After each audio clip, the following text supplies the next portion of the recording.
To show or hide extensions for known file types in File Explorer, Windows 11 Home, open File Explorer, and then click or tap shimmer or three dot icon, select Options, and then select View.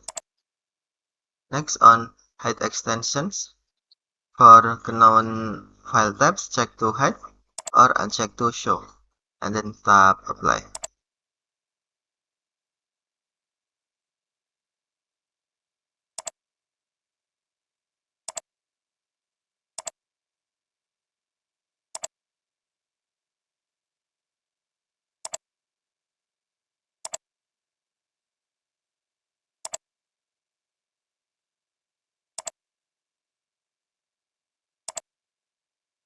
Okay, thank you for watching. Have a nice day.